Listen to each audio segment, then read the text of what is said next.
আসসালামু আলাইকুম। আমি সাবরিন আক্তার, সহকারী শিক্ষক Amin Sajeda future billion school. Online ক্লাসে তোমাদের সবাইকে স্বাগতম। আশা করি তোমরা সবাই ভালো আছো। আজকে আমি তোমাদের সাথে আলোচনা করব কৃষি শিক্ষা ষষ্ঠ শ্রেণী অধ্যায় 6। অধ্যায় 6 হচ্ছে বনায়ন। বনায়ন অধ্যায়ের আজকে শেষ অংশ নিয়ে আলোচনা করব। আজকের আলোচনার বিষয় হচ্ছে বসতবাড়ির আঙিনায় বৃক্ষরোপণ ও পরিচর্যা। আমরা বসতবাড়ির আঙিনায় বিভিন্ন ধরনের বৃক্ষরোপণ করে থাকি এবং এগুলো কিভাবে পরিচর্যা করতে হয়। সব জায়গায় বৃক্ষরোপণের নিয়ম প্রায় একই রকম। বসতবাড়ির আঙিনায় বৃক্ষরোপণের জন্য মৌসুমী বৃষ্টি শুরু হওয়ার 1 মাস আগে গর্ত করতে হবে। গর্তের আকার হবে 50 centimetre into 50 centimetre into 50 centimetre. গর্তে মাটির সঙ্গে 10 কেজি গোবর সার, 50 গ্রাম টিএসপি, 50 গ্রাম এমওপি সার ভালো করে মেশাতে হবে। সার মেশানো মাটি গর্তে কমপক্ষে 1 মাস রেখে দিতে হবে। 1 মাস পর যখন মৌসুমী বৃষ্টি শুরু হবে তখন ভালো নার্সারি থেকে চারা সংগ্রহ করে রোপণ করতে হবে। চারা লাগানোর সময় প্রয়োজনীয় সাবধানতা, অর্থাৎ চারা লাগানোর সময় কি কি বিষয়ে খেয়াল রাখতে হবে। সতর্কতার সাথে পলি ব্যাগটি ধরে একটি ধারালো ব্লেড বা ছুরি দিয়ে পলি ব্যাগটি কেটে অপসারণ করতে হবে। খেয়াল রাখতে হবে চারার গোড়ার মাটি যেন ভেঙে না পড়ে। চারাটি সাবধানে গর্তে বসিয়ে মাটি দিয়ে চারদিকের ফাঁকা অংশ ভরাট করে দিতে হবে। লাগানোর সময় চারাটির সবুজ অংশ যাতে মাটিতে ঢেকে না যায় সে বিষয়ে সতর্ক থাকতে হবে। চারার গোড়ার মাটি একটু উঁচু করে দিতে হবে যাতে গোড়ায় পানি জমতে না পারে। চারার পরিচর্যা, চারার গোড়ার আগাছা নিয়মিত পরিষ্কার করতে হবে। শীতকালে মাটির রস ধরে রাখার ব্যবস্থা করতে হবে। এজন্য চারার গোড়ায় খড়কুটা বিছিয়ে মালচিং করতে হবে। শুষ্ক মৌসুমে বিকেলে নিয়মিত পানি সেচ করতে হবে।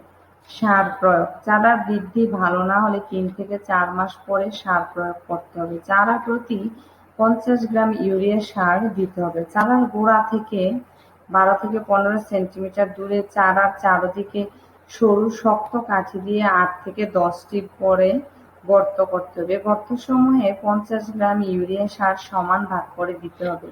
এভাবে সার প্রয়োগ করাকে ডিবলিং পদ্ধতি বলে। মাটি শুকনো থাকলে সার দেওয়ার পর যথেষ্ট পরিমাণ পানি দিয়ে গাছের গোড়ার মাটি ভিজিয়ে দিতে হবে। প্রতি বছর বর্ষার শুরুতে একবার এবং বর্ষার শেষে একবার সার প্রয়োগ করা যেতে পারে। প্রতিবার ইউরিয়া 75 গ্রাম দিতে হবে, টিএসপি দিতে হবে 50 গ্রাম, এমওপি 50 গ্রাম করে ডিবলিং পদ্ধতিতে চারার গোড়ায় সার প্রয়োগ করতে হবে।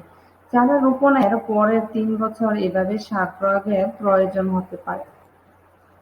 তারপরে বসত বাড়ির ছাদে, টবে ও বিদ্যালয়ে বৃক্ষরোপণ ও পরিচর্যা, অর্থাৎ বসত বাড়ির ছাদে এবং বাড়ির টবে বিদ্যালয়ে বৃক্ষরোপণ করলে এগুলো কিভাবে রোপণ করতে হবে এবং পরিচর্যা কিভাবে করতে হবে। বাড়ির ছাদে ও টবে লাগানোর উপযোগী গাছ, এই বাড়ির ছাদে লাগানোর উপযোগী গাছ সমূহ আর টবে লাগানোর উপযোগী গাছ লেবু, কমলা, পেয়ারা, বিলম্বী, কামরাঙ্গা, ডালিম, আম্রপালি, আম প্রভৃতি ফল গাছ। প্রায় সব রকমের ফুল গাছ বাড়ির ছাদে টবে চাষ করা যায়। লাউ, মরিচ, টমেটো, পুঁইশাক, বেগুন সহ বিভিন্ন রকম সবজির চাষ বাড়ির ছাদে টবে করা যায়। টবে চাষ পদ্ধতি, টবের মধ্যে কিভাবে যে কোনো ধরনের বৃক্ষ চাষ করা হয়। গাছ লাগানোর টব বিভিন্ন রকম ও আকারের হয়ে থাকে, তবে লক্ষ্য রাখতে হবে গাছের আকার টবের আকারের উপর নির্ভরশীল। 45 সেন্টিমিটার একটি টবের জন্য মাটি তৈরির নিয়ম। 45 সেন্টিমিটার একটি টবের মধ্যে মাটি যে নেওয়া হবে সেই মাটিটা কিভাবে তৈরি করতে হবে। টবে চারা লাগানোর পূর্বে 2 ভাগ দোআঁশ মাটি ও 1 ভাগ গোবর সার একসাথে মেশাতে হবে। 100 গ্রাম টিএসপি ও 50 গ্রাম এমওপি সার ভালো করে মিশিয়ে 15 দিন রেখে দিতে হবে। আবার টবের ঠিক মাঝখানে কলম বা চারা রোপণ করতে হবে।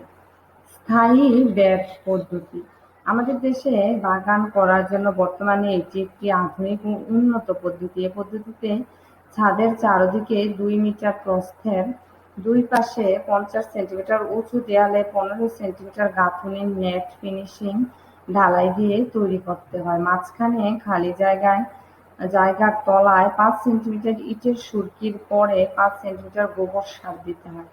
এবার 2 ভাগ দোআঁশ মাটি ও 1 ভাগ গোবর সার মিশিয়ে ভরাট করে স্থায়ী বেড তৈরি করা হয়। ছাদ ঢালাই ও দেয়াল গাঁথনির প্রতিটি ক্ষেত্রে নেট ফিনিশিং দিতে হয়, এতে ছাদের কোনোরকম ক্ষতি হওয়ার আশঙ্কা থাকে না।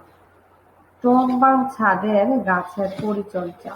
1 কেজি পচানো খৈলের সাথে 3 লিটার পানি মিশিয়ে মধ্যম তরল তৈরি করতে হবে। 45 সেন্টিমিটার টবের জন্য আধা লিটার, ড্রাম বা স্থায়ী বেডের জন্য 1 লিটার পরিমাণ দিতে হবে। 15 দিন পর পর নিয়মিত এই সার মাটিতে মিশিয়ে দিতে হবে। তরল সার প্রয়োগের 1 ঘন্টা আগে ও 1 ঘন্টা পরে পানি দিতে হবে। টবে লাগানো দীর্ঘজীবী গাছে নিয়মিত সেচ ও সার প্রয়োগ করতে হবে। এমনভাবে পানি দিতে হবে যাতে টবের মাটিতে সর্বদা রস থাকে। সপ্তাহে 2 বার গাছের গোড়ার মাটি খুঁচিয়ে দিতে হবে। শিক্ষা প্রতিষ্ঠানে বাগান। বিভিন্ন ধরনের শিক্ষা প্রতিষ্ঠানে ইদানিং আরো বেশি প্রসার পেয়েছে যে বিভিন্ন শিক্ষা প্রতিষ্ঠানে বাগান তৈরি করা হয়। আমাদের দেশের অধিকাংশ শিক্ষা প্রতিষ্ঠানের ভিতরে ও বাইরে ফুল, ফল ও কাঠের গাছ রোপণ করা হয়। এই বাগানে কৃষ্ণচূড়া, কাঁঠালি চাঁপা, সোনালু, বাগানবিলাস, জারুল, গন্ধরাজ, জবা, টগর সহ নানা রকম ফুলের গাছ লাগানো হয়। আবার মেহগনি, রেংটি, আম, কাঁঠাল, নারিকেল, সুপারি প্রভৃতি কাঠ ও ফলের গাছ রোপণ করা হয়। আমাদের দেশে বিশেষ করে শীতকালীন ফুল বাগান খুব সুন্দর হয়। শিক্ষা প্রতিষ্ঠানে প্রাকৃতিক পরিবেশ সৃষ্টি ও সৌন্দর্য বর্ধনে এ ধরনের বাগান করা অপরিহার্য, এবং এই ধরনের বাগান যদি শিক্ষা প্রতিষ্ঠানের সামনে করা হয় তাহলে শিক্ষা প্রতিষ্ঠানের সৌন্দর্য অনেক গুণ বেড়ে যায়। তাহলে শিক্ষার্থীরা, আজকের ক্লাসে আমরা শিখেছি বসতবাড়ি আঙ্গিনায় কিভাবে গাছ রোপণ করতে হয় এবং কিভাবে পরিচর্যা করতে হয়, এবং ছাদের মধ্যে কিভাবে কি ধরনের গাছ লাগানো হয় এবং কিভাবে এই গাছগুলো ছাদের উপরে স্থায়ী বেড কিভাবে তৈরি করা হয়, এগুলো সম্পর্কে আজকের ক্লাসে আমরা শিখেছি। আশা করি তোমরা এই বিষয়গুলো বুঝতে পেরেছো। সবাইকে অনেক অনেক ধন্যবাদ। আসসালামু আলাইকুম।